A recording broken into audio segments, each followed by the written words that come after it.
Hey friends, I'm Ash. I'm Elle. We are Lavi Cosplay. This is Shenanigans Cosplayers Say, and we are bringing you our episode on Colossalcon North 2023, which was roughly 2 weeks ago.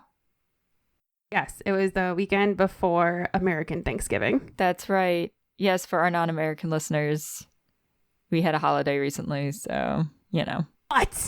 But first. International contest updates. Yes, we do have international contest updates. As per usual, we have international contest updates. So the same weekend, we had, I say we, the collective we, the community we, are to play before Christmas cosplay in Paris, France. Third place went to the UK, which was Captain Amelia cosplay as Sylvie from Loki. Now, Captain Amelia was one half of the UK duo team for the International Cosplay League when we went in 2022. So congrats, friend. Second place went to France, and this was Kiilys cosplay as Princess Aurora from Child of Light. And first place went to Italy, which was Like Linda as Selene Vassos from Returnal. And scene. So, Art to Play, in case you don't know, is an international contest where you actually submit a portfolio, and then by that portfolio, you get chosen to represent your country. It has an itty-bitty turnaround time. Yes. Well, at least for Art to Play, yeah. It's pretty quick. You better have that costume done and that skit ready, because you're not going to find out too much more before you have to go. Because I want to say it's only like 7 weeks between when submissions close and when the contest actually occurs. I believe that is correct, because you find out about Polymanga, which isn't till like Easter, usually in like December. So, but Art to Play gets kind of the short end of the stick. So Art to Play submissions are in September, and you go in November. So you better be ready to go. And hope that your job doesn't need too much notice for you to go to France. Then, like Elle already said, we went to Colossalcon North that weekend. Yes, we did. And boy, were we busy. Oh, yes. 10 hours of programming is a lot of programming. This is fine. Everything's on fire, and this is fine. Fine. Everything, yes. It was a lot of programming. I'm okay with it, but it was a lot of programming. So we did a combination of our entertainment programming as well as our mental health programming for Colossalcon this year. We did the meet and greet again. We did. We still hate boothing. I don't think we're going to do that ever again. Boothing? Well, maybe, because it's just awful. So the meet and greet this year, you didn't get to pick your table. They took you to one, and we got a table in a terrible location. So, our backs were turned to the door, and we were kind of in the middle of the room. So it was like we missed a lot of the traffic. So unless people were coming specifically to see us, you probably didn't see us. So it was kind of like, all right, cool, we're here, but we're not doing anything. Well, and there were definitely a couple of tables that I think that would have been better if they had been on the perimeter. Right. And most of them were cosplayers who had displays. Right. But we did, like Elle said, we didn't get to pick where we went. It was nice to have a space where people could come find us. But yeah, I don't know if it necessarily, I would like to sit there as opposed to doing, let's say, 12-hour programming. No 12 hours of programming. What? No. For a 3-day con, no thanks. For a 3-day con where we learned that doing Sunday programming probably isn't gonna be worth doing. No. I mean, I feel like that's a fun, but that's because I don't like Sunday this one in particular, though. Drive so far. Well, this one in particular, just I think people are too drunk and hungover to do Sunday. They just can't. It's Maybe. they just cannot do Sunday. But we'll talk. Our Sunday programming actually did shockingly well considering how Sunday is at this convention. So we'll get there. I went to sleep on Sundays. And I don't want to drive really far. I don't want to perform a variety show on Sunday ever again. Despite the fact that it went very well, I don't want to do that again. But anyway, Friday. Banners. So I got banners, and they're so fun. Our banners are cool. I'm so excited. They are I'll have to show you guys a picture. And we do have our Phil Standees came in Oh, cute. They're real cute. We made Barbie pronoun pins, which I thought were going to sell really well given the response to them online, and we have a ton of them left. So at some point I may sell them myself online because we have a lot of these pins. Because we did not sell them. The discounts are important. Yeah, we did not sell them in the quantity anticipated. And I think a lot of that had to do with we were just in a bad location. Honestly, unless you were the table in front of the door, I don't know how you would sell anything with the way that room is set up. So we do have merch. We do have merch, which we then sold during our show. And we actually sold more stuff during like 20 minutes after a show than we did the entire 4 hours we were in the meet and greet. So you're not wrong. So guess what we're just going to keep doing? So whenever we get the 2 hour, whenever we get the 2 hour block for a show, merch. Yeah, as long as the con's cool with it, we can totally do that. Yeah, we just know certain cons don't allow stickers. So.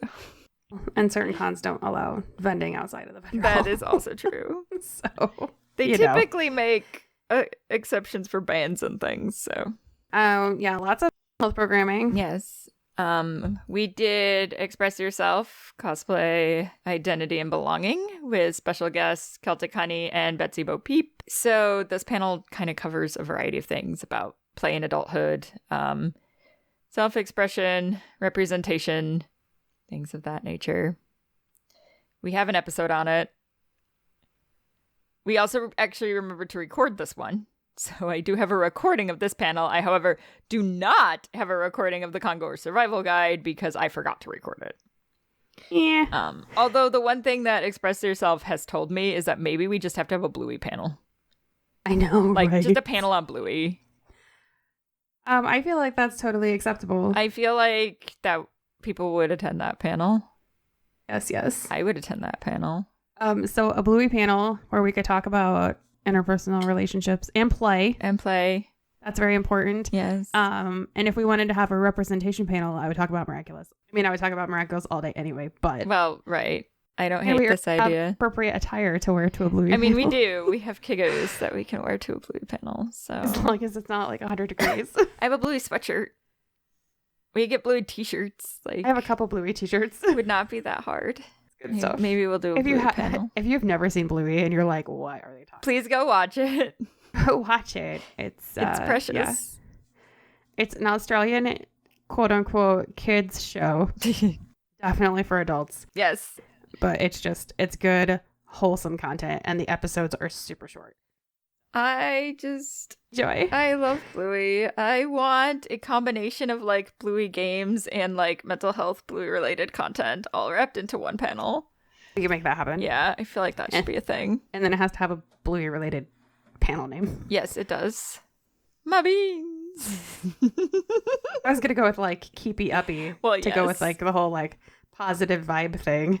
Yeah, I mean that would make more sense. In which clearly we also have to play the game Keepy Uppy. And xylophone. Magic xylophone. Yeah. And now you have all of the non-parents that are like, I don't know. And what's asparagus. All of them. And just muffin. Can we just have an entire category? It's just muffin. Muffin. Just muffin. The purpose and point of Muffin's existence in this show. I love Muffin. I know I love Muffin. She's great. She is the best. Oh my god. Uh-oh, we're just gonna have to do a Bluey panel. That's it. But yes, we did the Congo Survival Guide as well. We did not record it, which is unfortunate because it was actually a really good panel. I really like the format that we have set up for this one because it's just very like relaxed. Yeah. So it has a menu of things you can ask about, especially if you can't think of questions. So it's kind of to help prompt the audience in case they can't think of questions to ask. Which I like this. And it's not death by PowerPoint, which is also very important. Right. It's not driven, really. Like, I did have some visual aids, but it's not driven by the PowerPoint. So the PowerPoint is literally just a menu, which is kind of nice to have, which is how Neurospicy is also set up the same way, but we unfortunately had to cancel that one because we had to reallocate some of our hours to a different event. So We'll get there. Later in the week. We'll get there. A Saturday night problem. Yes, because we did the live show on Friday. It was a good time. So we did the new edition of our live show. Oh. So we have some new things that we've added, some new games, new elements, a new closer. Yup. New and old, kind of. New and old. We will have multiple new closers this year because we do have shows that are in close proximity to each other. Geographically this year, we have actually 3 so far that are close in proximity to each other.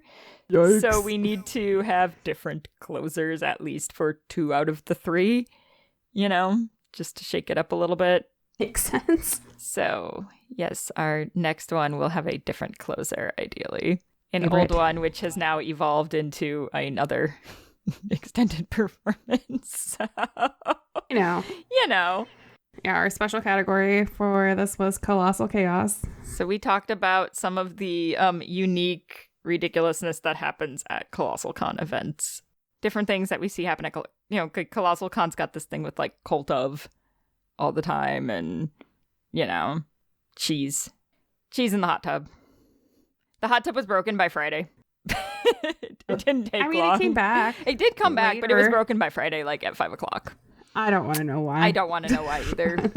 I don't want to know. That's more information than I need. Yeah, I don't need to know why it was broken. But it was broken. It broke. Again, be nice to your hot tubs or you don't get to use them anymore.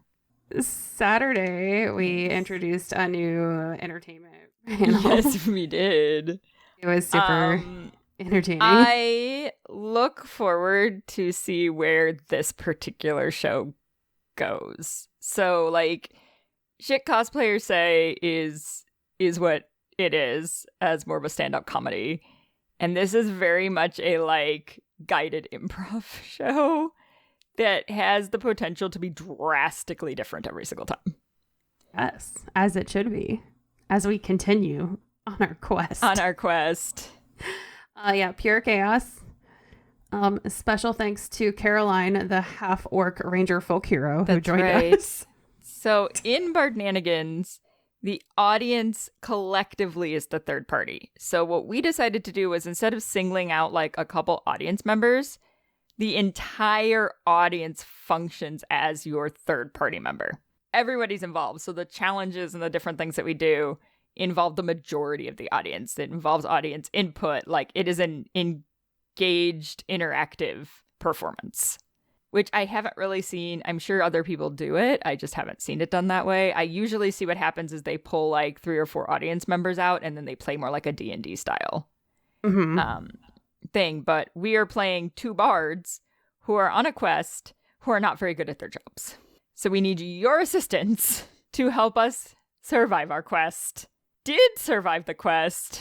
Barely, because we also, very short notice, had to shorten the show to an hour. Because it needs to be 2 hours long. And we had to try to do it in an hour, which we did. We were able to like create a story and wrap it up in an hour, but it is not meant to be an hour show. But we learned lots of important things. We did. Like Minnow needs to work on her bedside manner. She sure does. Tiny spell bookworm wizards are sassy. Yes, we have a very special element that gives us advice. Oh, sassy. Penny loves mushrooms so much that we wrote a haiku about it. It's true. My tiefling is obsessed with mushrooms.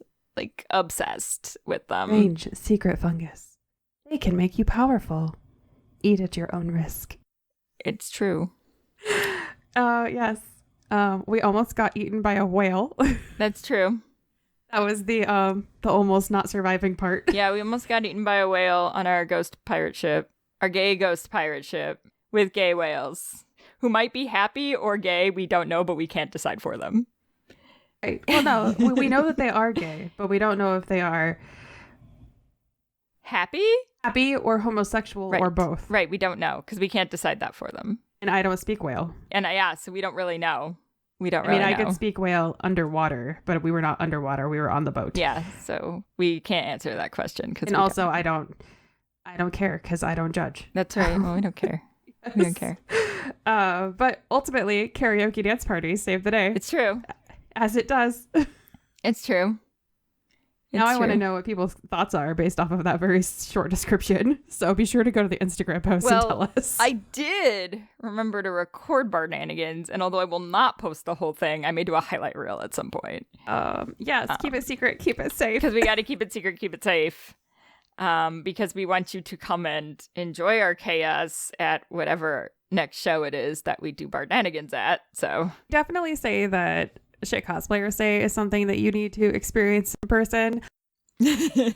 Like shit cosplayers say, I think could be enjoyed seeing a recording of or hearing a recording of, but Bardanigans, all part of the experience. Yeah, it's an experiential kind of thing. So watching a video of it is not going to be the same as you being in the audience, being part of the show.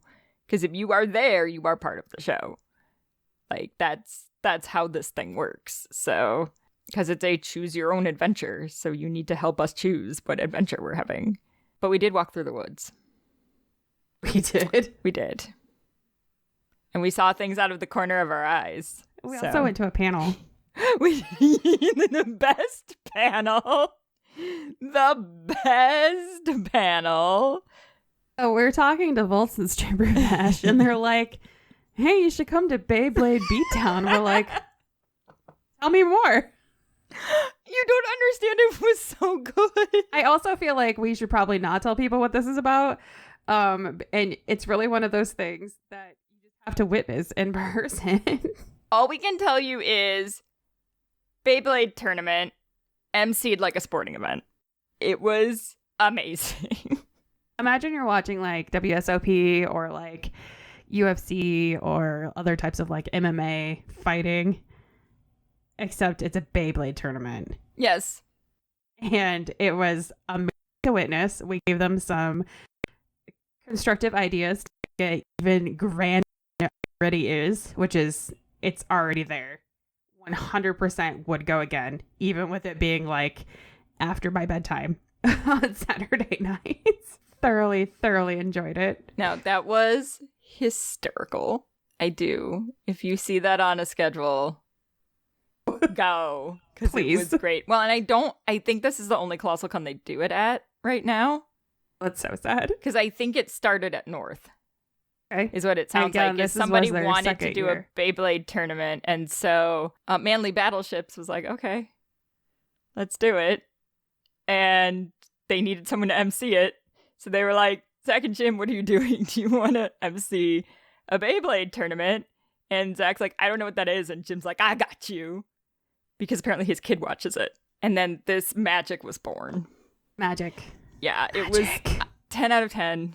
Highly recommend go witness this if you see it on a schedule. It was the thing we needed on Saturday night. It was great. Magic. It was so good. Oh my god, it was so good. So, on Sunday, our programming that we're like, it went really well.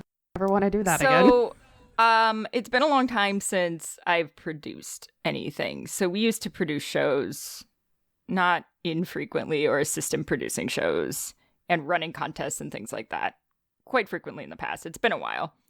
But I decided that, we have idol shows, we have drag shows, we have burlesque shows, but you never see a variety show at conventions. It's always really specific. It's idol, drag, burlesque. And I was like, what if we produce a legit variety show? So a showcase of, seasoned, rehearsed performers that do a variety of different types of performances. And we pitched this to Colossalcon, and for some unknown reason, they went, here, have a stage. With not just a stage. Main stage. So unfortunately, by the time they decided on it, I didn't have a lot of time. So auditions weren't open very long. So if you're like, why did I not hear about this? I could only have auditions open for like 2 weeks. Because I had very, very little time to put this together by the time everything got figured out with Colossalcon. But I am extremely grateful for the wonderful performers that we had and being able to work with them. They all were more than professional, did an excellent job. So we were able to put on like a legit variety show. We had martial arts, we had flow, we had singing, we had like musical theater, we had comedy, we had burlesque without the naked part, I guess. More like a sketch, because we had burlesque performers in our show who did PG-13 acts. It was like burlesque with more clothes on and less sexy and more silly. Special thanks to our stage manager, Laughing Rat, and her 2 friends that she brought with to help out. We appreciate you. Our performers were Betsy Bo Peep, who is a local to the Midwest nerdlesque performer who has been performing for a number of years, but she also does theatrical performance, comedy, different types of performances. Her final performance is one you don't want to miss, because you can watch this entire show via Fox Den Media on their YouTube. So thank you, Fox Den Media, for recording the show. We brought in Scapegoat, who you may remember as the best performance from last year, who is a professional singer. So she sang some wonderful musical theater numbers for us. We had Celtic Honey, who is a nerdlesque performer, but also a flow and martial artist. So she did some martial arts and flow performances for us. We had Dead Rebel Comedy, who is a stand-up comedian. We had Chaotic Queer Cosplay, who is a duo who did a Fun Adventure Time skit performance for us. And then I finally got my Harley routine recorded. Because it's only been since 2020 that I did that at C2 and have no video. So I did add extra onto it, but I do finally have a recording of that. It's not as good as I wanted it to be, but I will be perfectly honest, I was severely ill this entire con. And not this is no shock to anybody that's been listening. I know. And not contagious ill, just I was sick like a couple days before and it kicked my chronic thing in and I was just really sick this entire convention. So if I seemed really off or not as energetic or, you know, whatever as you would have expected me to be, I was very sick. I was doing my best, but it was very hard to do my best. Sometimes you need that. It was rough. It was a rough. I was very sad because I'd been looking forward to this weekend for a really long time, and I ended up having to be sick during it. It was unfortunate for me. You know, maybe I'll get lucky in the next event. I won't be sick. We'll see. I've been sick for 4 of them now in a row. So, no. I mean, but I didn't miss this one completely. That was also because I couldn't imagine what would happen if I was like, I'm going to stay home. We didn't have to take you to the ER in the middle of the event. We didn't, which is good, but I was questioning that at one point. I was questioning whether or not I was going to have to go to the ER, but yeah, that, you know, but it's okay. I'm okay. I'm fine. I am alive. That's important. I'm alive. I'm still not completely well, but I'm alive. Special thanks to our friends in tech. Yes. It was great to see you again. As per usual. They're hysterical. We love the tech guys from Colossalcon. They make us very happy. Ultimately, we did get tons of great feedback from people that saw it. All the performers were really excited to have this type of outlet. Because I think once you get to like a certain point, you're like, I want to be able to do something without having to like eat or take my clothes off. And there's just not a lot of those opportunities. That's 1,000% why that's me. Yeah, I know. Because sometimes I want more than 2.5 minutes and I don't want to have to worry about whether or not I made my costume or this costume's been in a contest or whatever. And I love burlesque. It's a wonderful art form, but I don't see it as like being something that I would do frequently. You know, I want to be able to reuse a lot of the performances I'm already using and the costumes I'm already making more than once. And like Harley has been used to death to the point where I took a look at her after this weekend and went, I cannot put you in a craftsmanship contest anymore because you are worn to death. She also doesn't fit anymore, so that was fun to discover. She's way too big now because I've lost a lot of weight. This is fine. So that was fun. I need to make like specialized padding to put in that corset to get it to like fit a little better. But I'm like, you've been used to death. That's kind of nice that I've gotten like that much use out of a costume because we don't normally get to do that. So, absolutely. I have costumes that have performances that I'd like to do more than once. We have stuff that we'd like to do that doesn't fit into contests as well. Could fit into a burlesque show in some cases. Some of them are like of the 18 plus variety, but a lot of them aren't. And so then they're like, well, we don't want that because it's not 18 plus. So we fall in this weird land where it's like we don't fit into the 3 boxes that you're given because you're given idol, drag, or burlesque. And we don't fit into those. I can almost, because I get asked if I'm a drag performer every once in a while. And it's like, I probably could put myself in that box if I wanted to, but I don't want to. Like, I like what I do. I just want a place for what I do. We created this, and it turned out that a lot of the people that auditioned for this show felt the same way. They wanted to do something different. And even the ones who do Nerdlesque were like, it was really cool to do something else. Like, that was kind of neat to have this opportunity to show my performances to a different audience. And we, shockingly, on a Sunday, we had a decent amount of that room filled. We had a decent crowd. Yeah, we did pretty good. There was for a lot Sunday afternoon. We got a lot of great feedback about how good the show was. And I know the higher ups were really pleased with the show. They weren't able to watch it. There was apparently a fire. Because, cons. Literal fire. Doesn't surprise me. Things happen. They got, what they saw they really, really liked. And they've had really good feedback about it so far. So if you want to see our variety show at a con near you, please let them know. Because we would love to do this at more conventions. And so the idea behind it is we don't bring a troupe.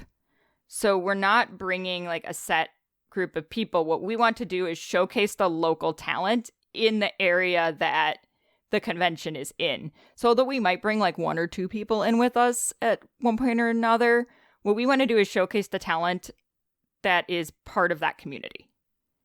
So every time we do this show, we will do auditions. So I do auditions through a Google form, and so you submit a video of the exact performance you want to do, and then that's how I choose who's going to be in the show. If we go to a con near you, we're not going to be bringing people with us. It will be your community that we showcase. So hopefully... It's just a little bit of everything. I was very pleased with the variety that we had. In the variety show? Well, because sometimes people will call something a variety show and there won't really be a variety. It'll be like, it's all the same. And we didn't have anything that looked like anything else. I mean, it was all... karaoke hour or... Right. Yeah. It was all drastically different, which was really nice. It was nice. And it flowed really well. Yes. I did a good job. Good job. I was very nervous about producing this because it's been a long time. Gold star. But I hadn't worked with professional, like semi-professional performers for a while. It had been mostly like contests. So it was a lot easier, obviously, to do a show with just people who are used to doing this frequently. Like, they could manage themselves. Speaking of people that did a good job, shout out to all of our masquerade contestants that were able to make the show. For those of you who felt like you could no longer participate, we totally understand and hope you were still able to enjoy your weekend despite your change of plans. Per usual, I'm going to go ahead and read through our award winners for you. Woo. So the 3 Craftsmanship Judges' Choice Awards went to Colorful Crow as Alula from One Shot, Underland Live Cosplay as Yohane, Mari, and Chika from Love Live, and Dramatic Ducky as the Fairy Godmother from Shrek 2. Third place Novice went to Waodanohara as Finana Ryugu from Ninisanji N, which is a VTuber. Mm-hmm. Lots of VTubers in this show. There were a lot of VTubers in this show, which that's a future like deep dive of trying to understand that community. Sure. More of those social things. Yes. Second place Novice went to Ariyumi as Cotton Cookie from Cookie Run Kingdom. There were also a couple of people from Cookie Run. There was, which those costumes are cute. I am not familiar with Cookie Run, but now I feel like I need to go find out what this is. I know, because all these, I'm like, that's a cute costume. It's like oh, Cookie Run. What is Cookie Run? So yeah, now we're going to have to know. First place Novice went to Nick Brost as the Huntsman from Monster Hunter Worlds. Third place Journeyman went to Hidden Gems Cosplay as Gemini Tay from Hermitcraft Season 9, which is also a VTuber thing. Second place Journeyman went to Secret Girl and Nico Sayani as Goblin Slayer and Priestess from Goblin Slayer. And first place Journeyman went to the Sun Slayers as Tanjiro Kamado and Yorichi Sugikini from Demon Slayer. First place Masters was Craft Christie Costumes as Aerith from the Final Fantasy VII Remake. Third place performance went to the Waifu Harem as Kana Arima, Ruby Hoshino, and Memcho from Oshinoko. Second place performance went to Dramatic Ducky as the Fairy Godmother from Shrek 2. And first place performance went to Lucky the Creation as Gargura, which is also a VTuber. It was announced as Shark Girl. Yes, she was cute. Super cute. And then Best in Show went to NX's Nightmare and Cradle of Arms Cosplay as Millennia, Blade of Michaela, and Cleanrot Knight Finley from Elden Ring. Yeah, so congratulations, everyone. That Yes, we shall round of applause you.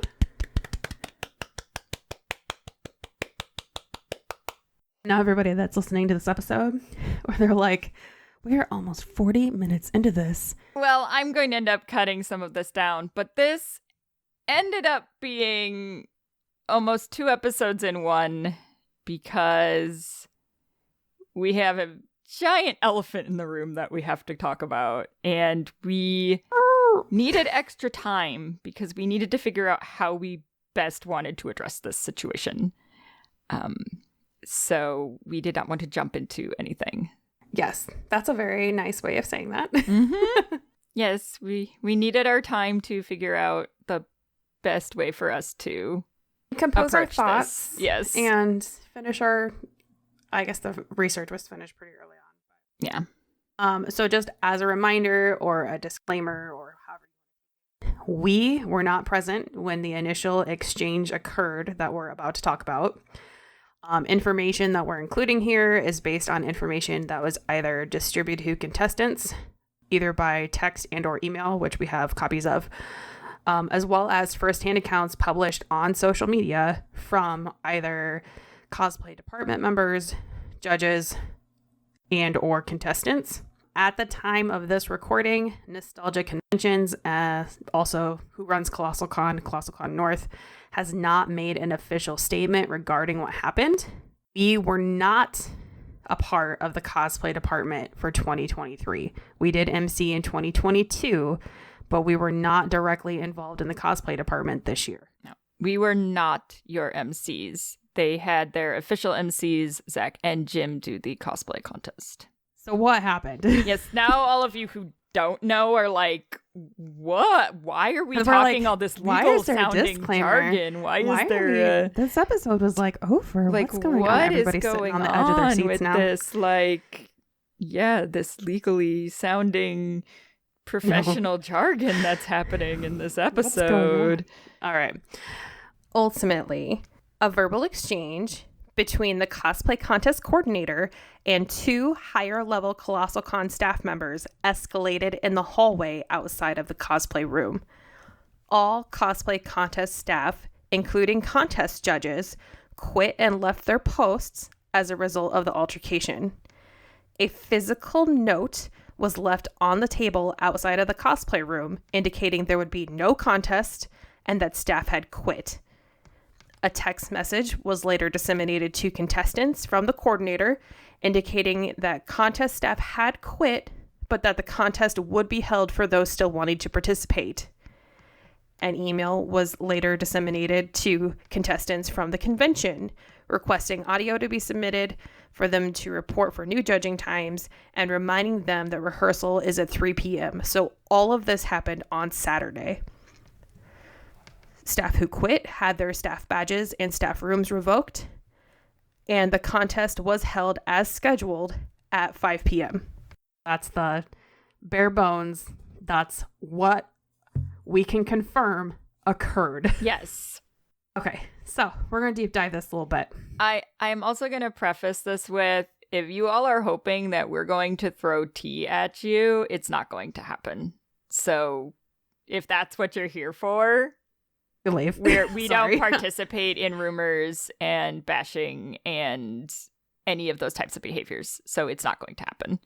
For those of you that have been with us before, you know that we both have backgrounds in mental health crisis intervention. That's right. Talk about that. Yes. So Ash had a great idea to approach this from a crisis intervention response and kind of talk about why this may have occurred and why this response may have occurred.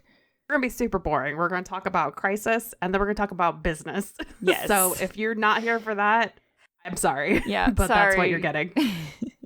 Based on the description of what happened, as counted by contest staff, accumulation of events ended up resulting in essentially a physical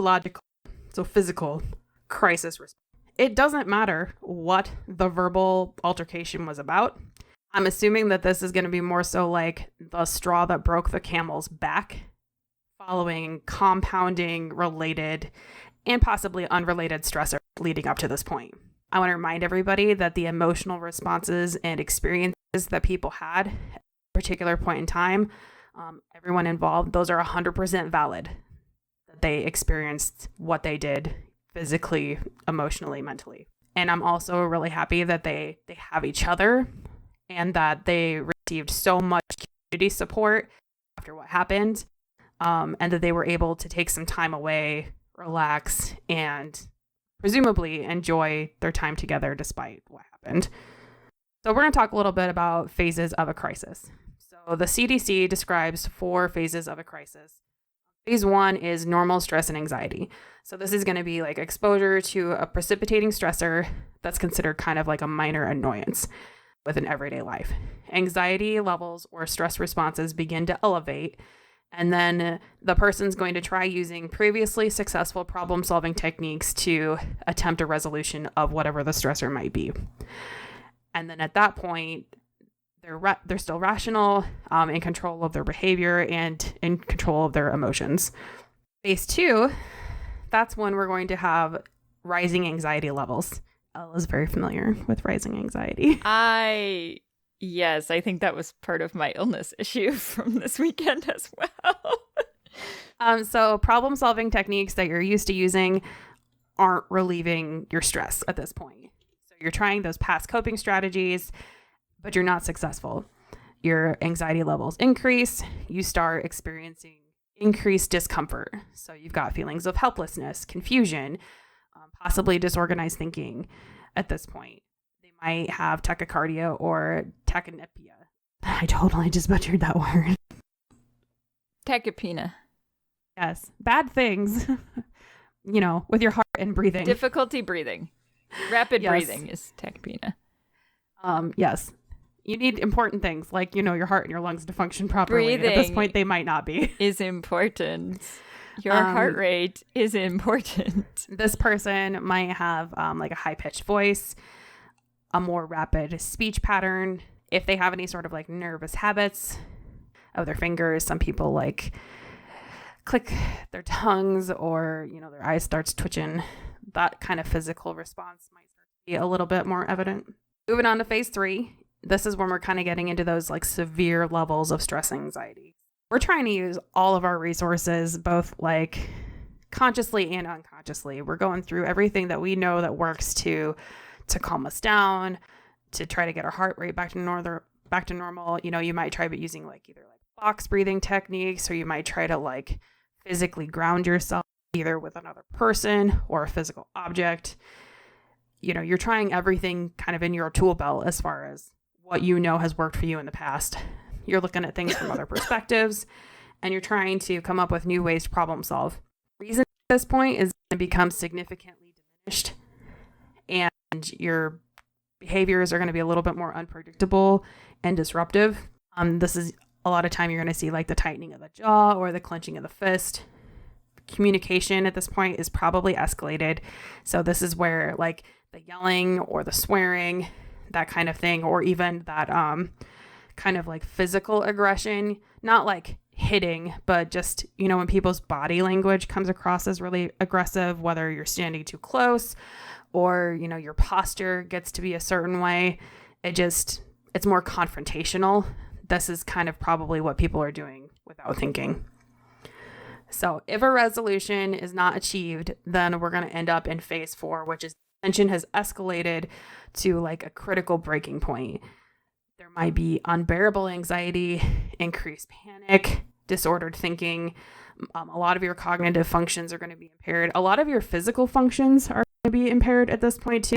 Like even down to some of the basics like digestion become interrupted at this point. Yes, because anxiety and your gastrointestinal system are highly correlated. Some people actually might enter psychosis at this particular point in time. People can be a danger to either themselves or others. It's a problem. Everybody kind of responds to crisis in their own way. You probably have a generalized idea of how you respond to crisis, or even how people around you respond to crisis. Everybody goes through crisis at various levels in their lives, at various frequencies.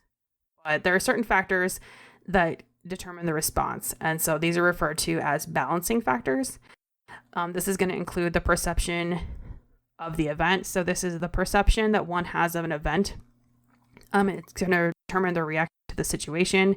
If they have a realistic perception and access to adequate resources, restoration of homeostasis or normalcy is going to occur, and then you're going to avoid the crisis. So this is what's going to happen when you're in those like phase 1s, phase 2s. So this is going to be when a person can distinguish the relationship between the event and the feelings of stress. Availability of situational support. So if the person that's in crisis utilizes support that's available, both either persons or different things in the environment, and they're getting help with that problem solving that they're having troubles with, coping mechanisms that they didn't have before available, this is when you're going to continue to escalate. And the person is more likely to define the event as overwhelming, thus increasing possibility here for crisis. Availability of adequate coping skills. Not everybody has great coping skills. Coping skills are usually taught. So depending on your upbringing and the type of people that you're around, that might have something to do with it. Also, the higher that you get into these phases, the less logically you're going to be thinking. So you might forget about something that's worked for you in the past. Yeah, I will say when you get into that higher level of dysregulation, it's really hard to use cognitive strategies.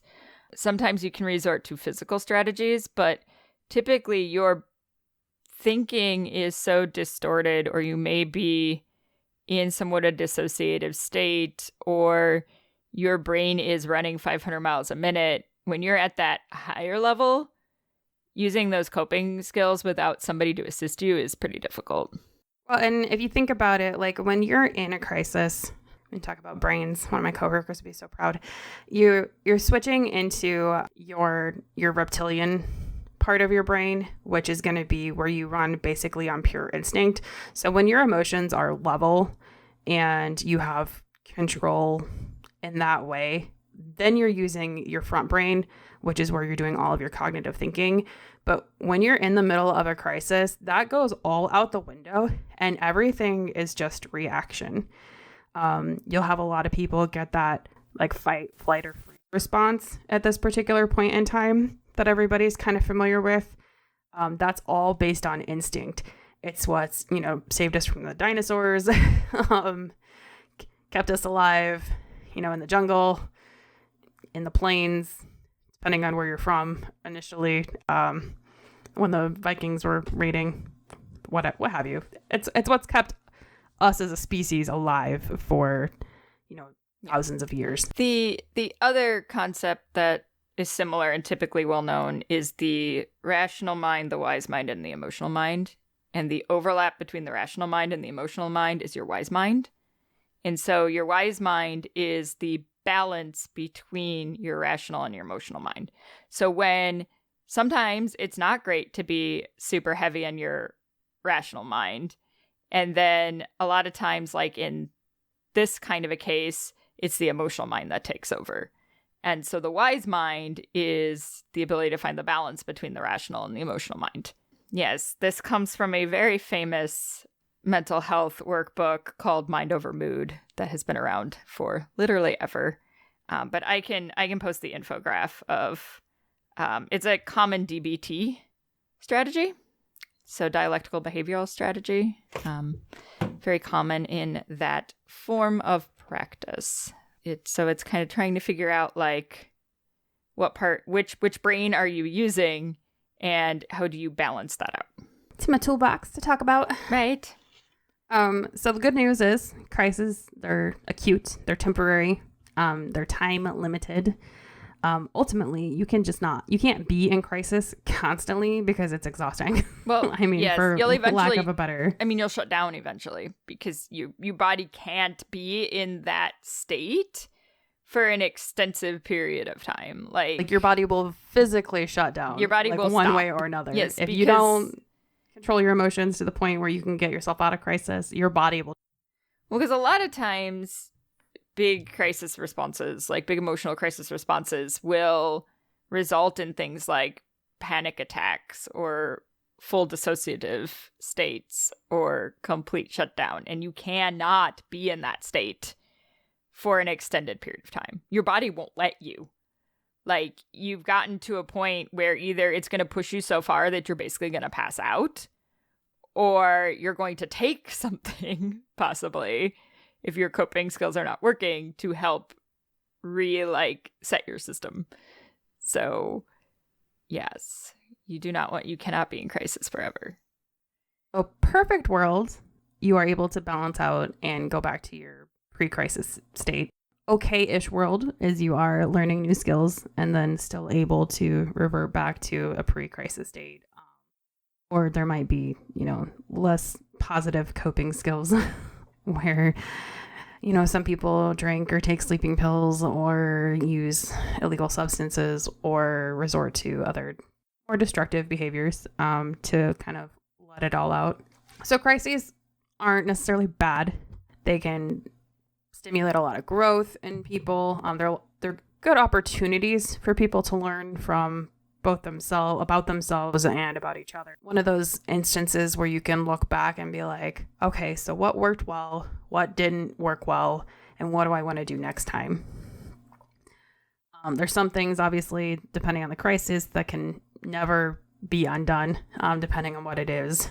Like, let's say I'm in a car accident and, my friend dies that's with me. Like, obviously, me getting back to a solid emotional state is not going to bring my friend back to life, but I can, learn different ways to deal with that pain where I'm no longer in a crisis, no longer avoid getting in a vehicle. I was in a car accident on my way to yes, you were. I'm not going to say that for the longest time I didn't double check every time I got in the car when there was ice on the ground. Definitely had that tension. I was rear-ended in college, and it was probably a couple of years before I stopped having that brief moment of panic anytime a car would come up on me from behind too fast in my rearview mirror, to the point I had to stop looking in my rearview mirror when I stopped at a stoplight. Am I ever going to get my car back that got totaled when it hit the tree? No. I have grown, and I no longer freak out as much whenever there's ice on the ground. So, yeah, those are crises in a nutshell. And I would definitely categorize what happened as a crisis response based on the accounts that were given. So what did Colossalcon do? Colossalcon's an organization. They did do things very business-minded that I would expect to happen in business. So they reallocated their manpower that they had at the event. Staff, guests, and volunteers were shifted to cover the vacancies that were created by the walkout. The judges that they had were all given the opportunity to continue judging, but ultimately all of them declined. It is my understanding that one temporarily had their badge revoked, but they did have it back later in the day. The other judges that we saw didn't have their badges revoked. They were wished well when they declined in favor of just going on and enjoying the rest of their convention, which contestants were contacted to let them know that the contest was still happening. They were requested to get their audio in, and to set their new judging times. Happened for the contest to occur, so that makes sense.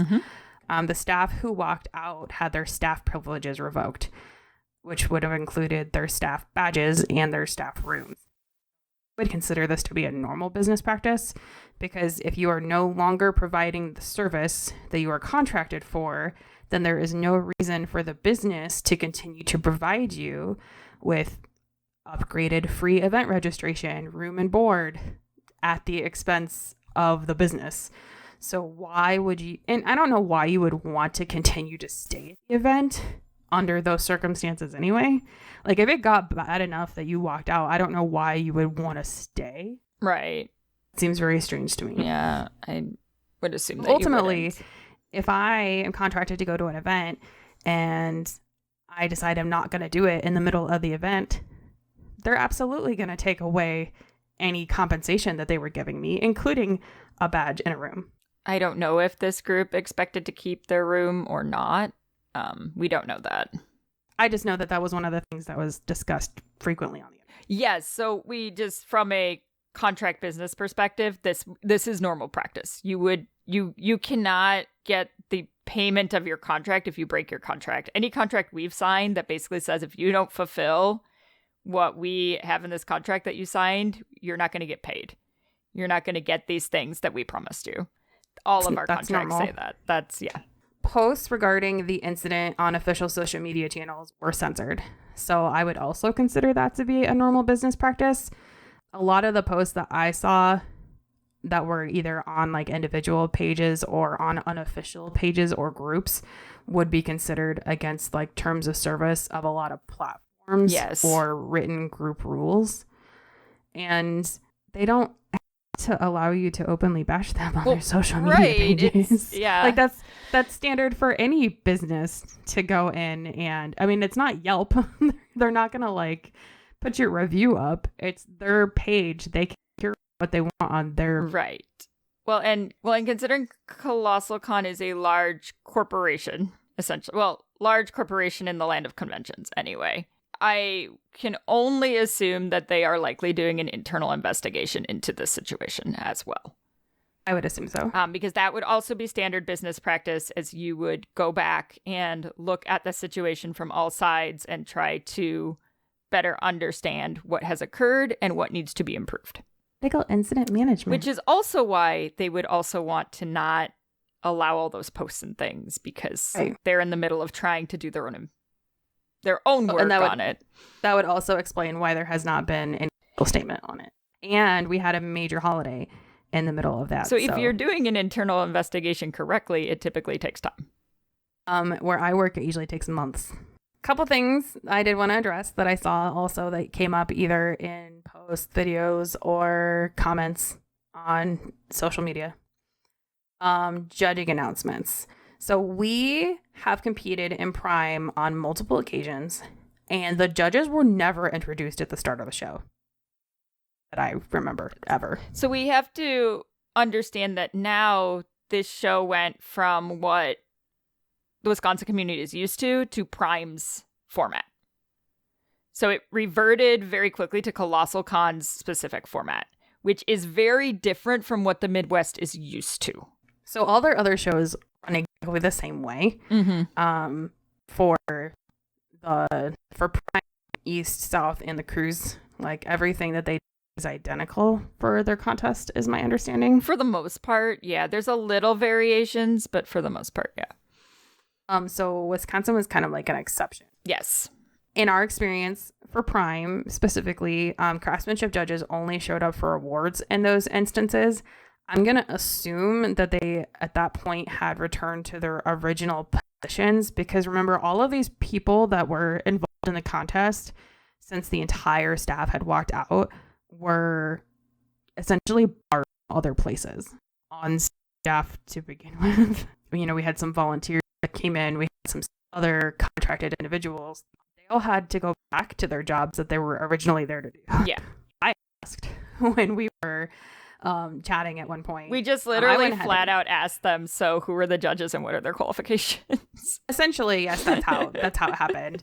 I was like, hey, there's been some talk about this and we're going to have to talk about it. And they're like, oh, well, let me tell you. So to give you the basics, they've all been around the community for a long time. And by community, I mean involved with Colossalcon specifically for a long time. And you have to remember, Colossalcon in Wisconsin is brand new. But Colossalcon as an organization has been around for years. Like even before they moved to the first Kalahari, Colossal Convention was a thing in Ohio for several years. Keep that in mind. So they've all been around for a long time, including competing, judging, and or coordinating contests in the past. Obviously, they're not from this immediate area, which is why I'm assuming most people are unfamiliar with them. One of them has worked as a theater costumer, one as a dressmaker, and the other is what I would consider to be like an actual professional cosplayer where they're contracted to and wear cosplay by like either companies or individuals. They asked these individuals to do the craftsmanship judging as opposed to their other contracted cosplayers that were already being paid. So like we were there, Sewing Goes Half the Battle was there, and they felt that these people were qualified enough to the point where they didn't ask either of our groups to assist with craftsmanship judging. So I have no doubt that they felt like these people were qualified. It wouldn't make sense not to use us or Sewing if they didn't have qualified people. I know that at least one other person had volunteered to be a craftsmanship judge and they already had. They're like, we've already got it covered. Thank you so much. Like, here's some other ways that you can help. That doesn't make sense if the people that they picked aren't qualified. So just keep that in mind. That being said, I personally am not familiar with their individual works and their specialty areas that they have, if they have any. So I can't comment on the panel like as a whole, as far as like if I was putting together a judging panel, like which areas of crafting were appropriately covered, how much overlap that they had, that kind of thing. Just full disclaimer, I also don't know them, but individually, from what I was told, they seem to be qualified, as you will. I would, however, highly caution against, publicly bashing judges. And this isn't any contest situation. I know we've talked about this before. It just comes across as really shitty because you're also being shitty about the people that won at that by saying that they won because the judges were not qualified. Even if you don't come out and say that, that's what the implication is that the people that did win didn't deserve to win. And that's not fair. I mean, yeah, if you have issues, the feedback form is your best option. Yeah. So if you did participate and you have questions or commentary about something that happened in judging specifically, I would recommend either replying to the email that you were sent on Saturday from the con itself to indicate your constructive criticism there, or they've also posted their feedback form, which is public. We can even put it in the show link so you can find it. Oh, we can absolutely do that. And I would also make sure that any criticism that you're giving is constructive, because they are more likely to take constructive feedback from somebody that either personally witnessed something or personally experienced something versus somebody that's just kind of like kicking and screaming or dragging the con about something that they heard third hand on the internet. Performance judges. So allocation hours. We, along with Peeping Pinup Cosplay, judged the performance portion of the masquerade. Ultimately decided not to give out Judges' Choice Awards for performance due to the quantity of awards available versus the number of performance days. Yeah. As we mentioned a couple times, we reallocated some more hours. One of our panels got cut. Another panel got shortened so that we would be well rested, essentially, for this particular show. Well, and we were not expected to be overworked over our hours that were in our contract, which was appreciated.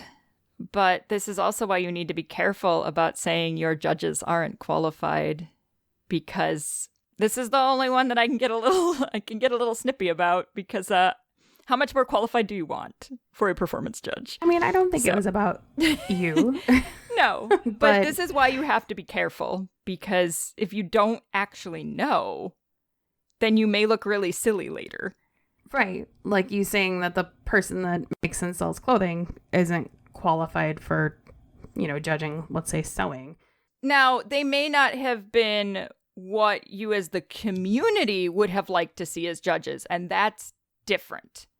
So if you want Colossalcon to know this is what the Wisconsin community wants to see as judges, then you need to go to the feedback form and you need to tell them specifically what you want to see. So if you're wanting to see local people, you're wanting to see like obvious, differences in judges where someone's an armor specialist, someone's a sewing specialist, like you're going to have to tell them that that's what you want to see. Well, and I would also just, given the circumstances, I would give some grace to the fact that they had to find people super short notice that they could make available for the amount of time that you need to judge a craftsmanship competition, which is not a small amount of time. And I think that they worked well with what they were, what resources that they had. I mean, they did what they had to do. Ultimately, the contestants got to have a show because for us, we felt that it was important to make sure that the contestants that wanted to have a show still had a show. Right. Because that's who ultimately the contest is about, is the contestants. We want them to have a good experience. And I'm sorry that didn't happen for everybody, or that some people felt like they had to drop because they didn't feel like they were going to have a good experience. We wanted to make sure that we were supportive of those that chose to continue. I mean, it wasn't their fault. It wasn't the contestants' fault that any of this happened. So just some other considerations. One thing that I know that we talked about in our it was our respect episode. Yes. We're also going to link that in the show notes because I find it very relevant. Yes, it's a good companion episode to this episode. Especially right around that 34, 35 minute mark. Because if you've listened to that episode, you will know that we have had some rough experiences with conventions, but you don't know what conventions or exactly what has happened. Well, and that Elle was really, really hesitant about doing that episode. Yes, I was. To begin with, because she didn't want it to potentially damage future relationships or existing relationships that we had with other people or organizations. In this type of circumstance, and I'm not saying this has happened, but, it could in a business setting. It's not uncommon, for business relationships to be evaluated if one party has done something which could be considered unfavorable for the other party. I don't talk about specifically where I work, because if my job ever decided that I didn't like something that I did out in public or on social media or whatever, and it's advertised that I work there, I could get in trouble at work for that, even though I'm not at work. Particular instance, at least a couple people brought up another convention. In that my example would be like me saying where I work and what my job is. So there are several people that I don't know if all of them were ex-staff or if they were just doing this in solidarity, that either posted, profane or vulgar comments or obscene gestures, either about the convention, the organization that runs the convention, or the venue. So that's something to keep in mind. And it wouldn't necessarily be unheard of for other events or other potential events to look at the fact that there was a walkout and those types of behaviors that happened afterwards, regardless of what happened, to make this occur to begin with, regardless of what, got the ball rolling on this situation from the get-go. They might just look at the fact that it happened in the middle of a con and there was a walkout and be hesitant or scared that that could happen at their event too. Or that, if people are going on Instagram or TikTok and, saying these things about these places or these people or what have you, that, well, what's to prevent them from getting mad at me and doing the same thing?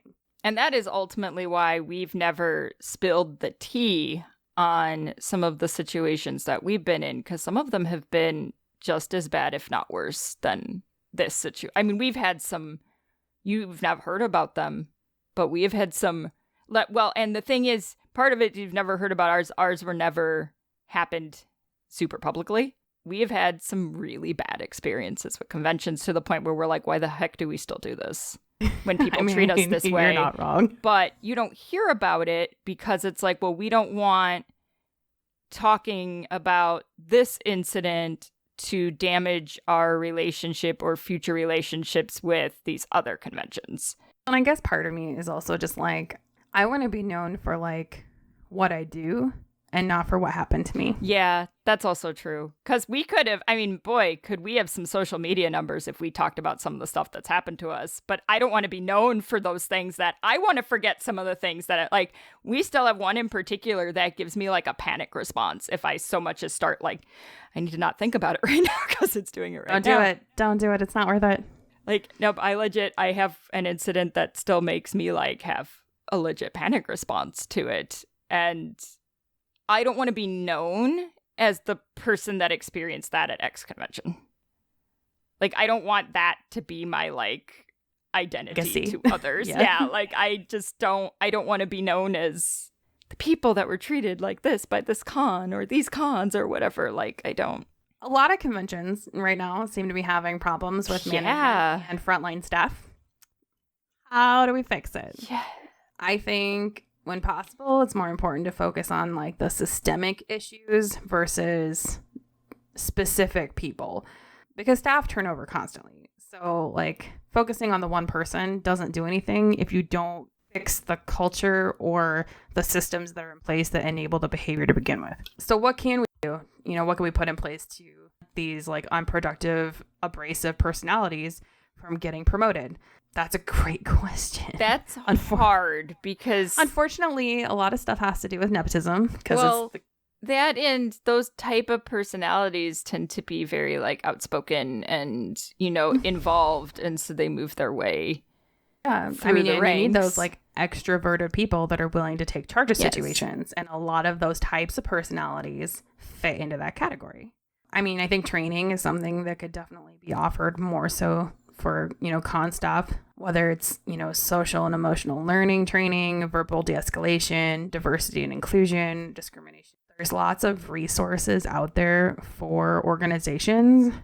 And a lot of these have already taken hold in like corporate America, where I think that they would also be beneficial for these types of highly volunteer organizations. Well, like you think about complaints about security all the time. And sometimes it's just you might have people who aren't necessarily like those unproductively abrasive personalities all the time, but when they get triggered by certain events or, you know, you've got to do the thing, sometimes the thing happens in a way that maybe later when you look back on it wasn't as productive as it could have been.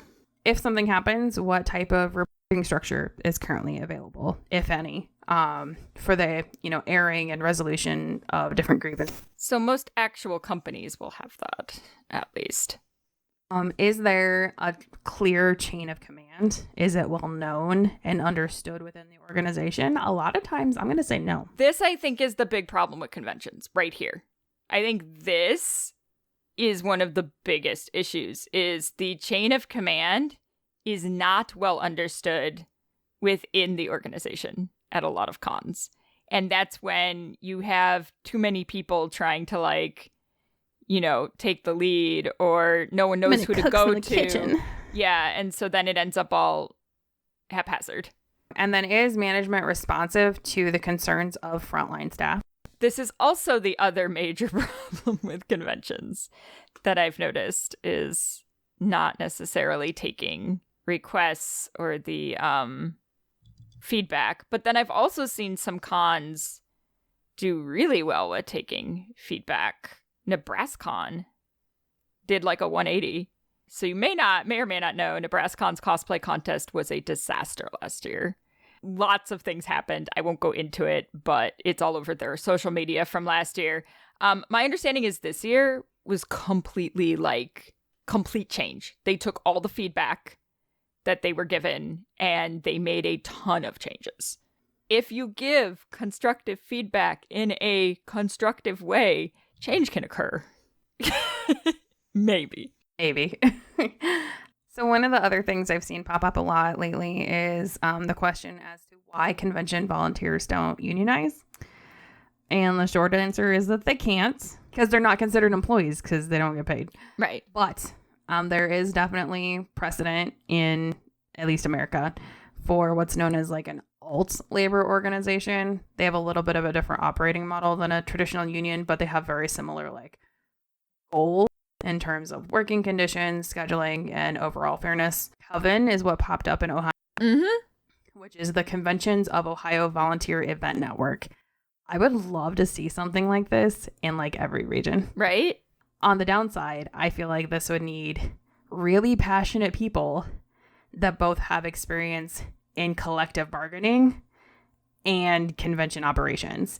And I would say that the number of people that both are like well versed in collective bargaining, like for traditional unions, and have worked on like an executive board for a convention, there's probably not very many of us that have both of those like very specific qualifications. That's true. Because I don't know anybody else like off the top of my head besides me. I couldn't. No. I mean, that's ever. No. So I guess you can just run all the like No, volunteer I don't want unions that. of I don't want conventions in that. America. That No, you sounds don't want that. That terrible. sounds terrible. Oh, thank you. That sounds awful. So, Yeah. yes. So as we've mentioned many, many times, here's the thing. Colossalcon's not going to go anywhere. The company Colossalcon has an exclusive contract with the Kalahari. They are not going to go anywhere. The Kalahari will keep them till the end of time. It's not going to go anywhere. What you can do as a community is give them constructive feedback so that hopefully they will learn and evolve from this experience. So that it doesn't have to be this odd man out in the Wisconsin community. And the thing about collective bargaining is that the reason why collective bargaining works is because there are so many voices involved. That's true. So honestly, your best way to make changes in organizations that you don't like is to be the change you want to see in the world, is to actually join the organization. So obviously for places that have like super problematic, let's say, convention chairs, for example, that's not going to fix anything because most conventions, unless they are like a not-for-profit with like a board of directors that's voted on, you know, if you don't like the CEO of a company, you're not going to change that by joining staff. But if your problem is with their policies and not with one specific person, systems that are in place, those are that can be changed. And it's going to take a change in workplace culture to make that happen. Problem is with North itself or an incident that occurred at North and not with Donnell, who's the CEO of the company, Nostalgia Conventions or whatever. If your issue is with North and not with Donnell, then joining North is going to be the best way to actually make a change within that organizational structure, which I know sounds like counterproductive, but that's literally how collective bargaining works. But we is that all the voices come together and they're very, very quiet on their own, but they're very, very loud when they are in unison. But we can also understand why that may not be the approach that you want to take. So a secondary approach can be to send constructive feedback in through their feedback form. As we saw from NebraskaCon, that made a massive difference. They made a feedback form for the convention. The contestants sent in feedback and they made a bunch of changes. So if the con is willing to listen, it can work. You need to be specific about what you want them to do. Yes. So like we talked about the judges, if there's something that the Wisconsin community specifically wants to see from judges, you need to tell Colossalcon because they do things very differently than we do in the Midwest. And we've been judged by the Colossalcon, as we mentioned before, like it's very different. So you have to tell them what you want to see. If you want to see something specifically from the MCs, because I know some people are complaining about that, you have to tell them what you want to see. Like they can't read our minds. You have to tell them what you want to see. And if you want to see certain changes made in policies, procedures, interactions between contractors and staff, higher up relations, you have to tell them what you specific changes you want to see them do, or specific suggestions of things you think they can do.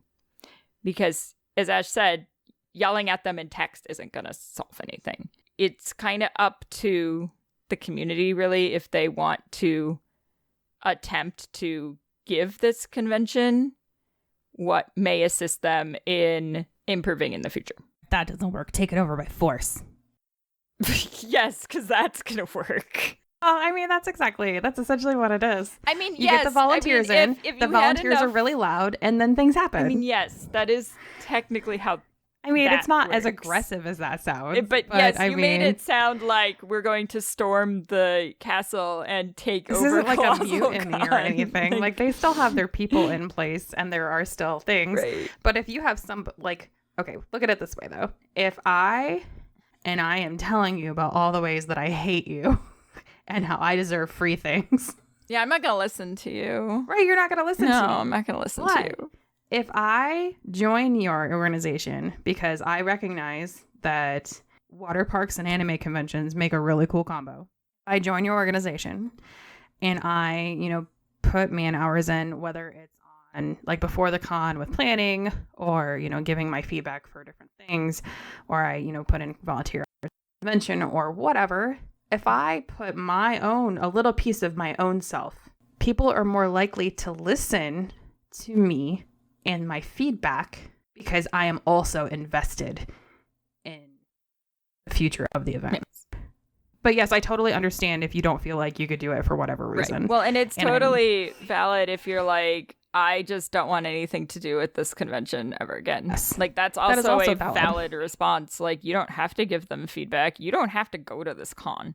Like, that is a completely There's so many other cons you could go to. Yeah. Go somewhere else. Like, that's fine. Like, you do not have to feel obligated to try to give feedback or assist in any way. Like, it is completely okay to decide that you want nothing to do with this convention. We are giving you all of the options that are available depending on what you would like to do as a Wisconsin community member. There are so many other options for you. Oh yeah, no, there's so many conventions just in Wisconsin. But really, ultimately, it's up to the individual. Yes, 34 fandom, 34 fandom related events. Oh my god. Including So see, you've got options. Like pop-up show like the same weekend in a nearby city. And then add like literally everything in Chicago that's only like an hour to 2 hours away. Like, depending where you live in Wisconsin. But yeah, you guys got options. So, ultimately, it's up to the individual what they want to do. Please do not harass each other for making choices. People have a false sense of responsibility for things that they're ultimately not responsible for, like community. Your feelings are valid.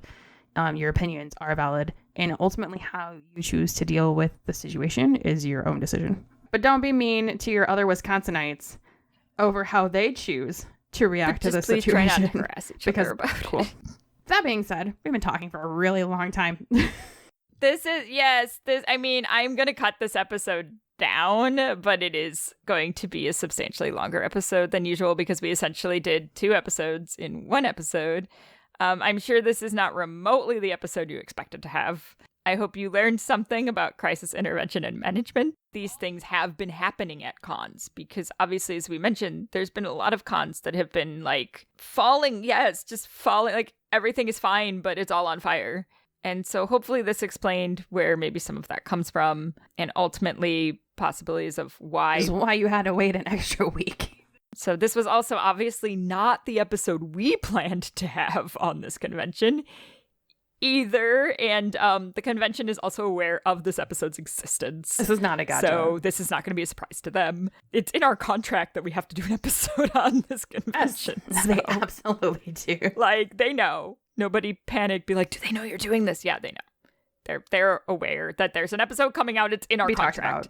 And we told them flat out, we have to talk about this. We can't ignore it. Like, we're going to have to talk about it. Because it should be talked about. These situations should be discussed. So ideally, our next episode will be much lighter than this. But that being said, I'm Ash. I'm Al. It's bedtime. This is Shenanigans Cosplayers Say. Bye. It's bedtime. I'm so tired. You've been listening to Shenanigans Cosplayers Say, produced by LVC Productions. You can find us on Facebook, Instagram, Twitter, TikTok, Twitch, and YouTube at Lavi Cosplay. Our podcast Instagram is podcast SCS. Our website is lavicosplay.com. Have a fun, crazy con or cosplay related story, absurd cosplay question, or just something in general to share with us? Email us at podcastscs@gmail.com or DM us at podcastscs or Lavi Cosplay on Instagram. If you like what you heard, please rate, review, and subscribe on YouTube, Spotify, or wherever you get your podcasts. Thank you for listening, and remember, just because you can doesn't mean you should.